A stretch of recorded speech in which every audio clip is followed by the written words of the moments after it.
सबसे important topic इस chapter का नेचर ऑफ रूट। इससे एक क्वेश्चन आना तय है, ये तुम मान लो। 90% इससे क्वेश्चन आएगा। सबसे इम्पोर्टेंट टॉपिक इस चैप्टर का नेचर ऑफ रूट। इससे एक क्वेश्चन आना तय है, ये तुम मान लो। 90% इससे क्वेश्चन आएगा। तो नेचर ऑफ रूट सेक्शन में है क्या? देखो, बाई क्वाड्रेटिक फॉर्मूला x की वैल्यू निकलती है -b plus minus under root B square minus 4ac by 2a। ये फॉर्मूला तो रट जाना चाहिए। मैं भी इतने बार यूज कर चुका हूं, आप लोग भी क्वेश्चन सॉल्व करोगे, एकदम दिमाग में बस जाना चाहिए। तो देखो, यहां पे हमने पढ़ा कि ये वाला आइटम क्या कहलाता है? डिस्क्रिमिनेंट। तो d की वैल्यू और कुछ नहीं, बी स्क्वायर माइनस 4ac होती है, और इसको हम क्या बोलते हैं? डिस्क्रिमिनेंट। डिनोट करते हैं d से। तो बी स्क्वायर, इस पे ना बहुत कुछ निर्भर करता है। कैसे निर्भर करता है? देखो, रूट के अंदर अगर ये वाला बी स्क्वायर माइनस 4ac की वैल्यू अगर नेगेटिव हो जाएगी, तो रूट के अंदर नेगेटिव तो आ नहीं सकता, तो x की कोई वैल्यू मिलेगी ही नहीं। बस यही दिमाग में आना चाहिए। सिंपल है। रूट के अंदर नेगेटिव आ नहीं सकता, कभी देखे हो क्या? नहीं। तो x की कोई वैल्यू मिलेगी क्या? क्योंकि x का तो फॉर्मूला ही यही है। तो x की कोई वैल्यू तो निकलेगी ही नहीं, क्योंकि रूट के अंदर नेगेटिव को अपन सॉल्व ही कहां कर पाते हैं? नहीं कर पाएंगे। तो d की वैल्यू अगर negative, B square minus 4ac अगर नेगेटिव हो जाए, तो x की कोई रियल वैल्यू नहीं निकल पाएगा। यही है सबसे important first case nature of root का।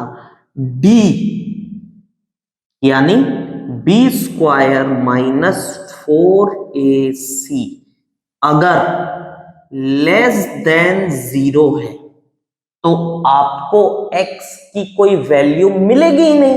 इसका मतलब no real roots.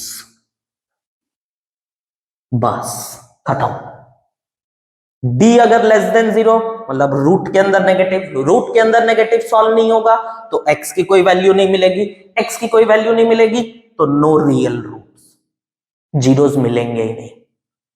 Graph polynomial का ग्राफ याद है ना, हवे में बनता है। सेकंड केस, d अगर इक्वल टू 0 आ जाए, हो सकता है। देखो, तीन ही पॉसिबिलिटी है, या तो डिस्क्रिमिनेंट लेस देन 0 हो जाए, या तो इक्वल टू 0 हो जाए, या फिर greater than 0। Negative 0 positive, negative आया तो no zeros, no real zeros. Equal to 0 आया, अगर इक्वल टू 0 आया तो ये वाला टर्म 0 हो जाएगा, तो -b प्लस 0/2a यही आएगा। और एक बार -b माइनस 0/2a। अब 0 को तुम जोड़ो या 0 को तुम घटाओ, वैल्यू तो नहीं बदलेगा, कोई फर्क ही नहीं पड़ेगा। तो इस केस में real and equal roots,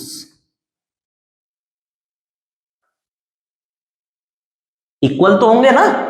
x की दो वैल्यू है, एक बार प्लस लेके करोगे तो एक वैल्यू निकलेगा, एक बार माइनस लेके करोगे तो दूसरा वैल्यू निकलेगा। अब जब +0 करोगे तब भी -b/2a आएगा, और जब -0 करोगे तब भी -b/2a ही आएगा। तो दोनों जीरोस क्या हो गए? बराबर हो गए, और रियल वैल्यू तो निकलेगी।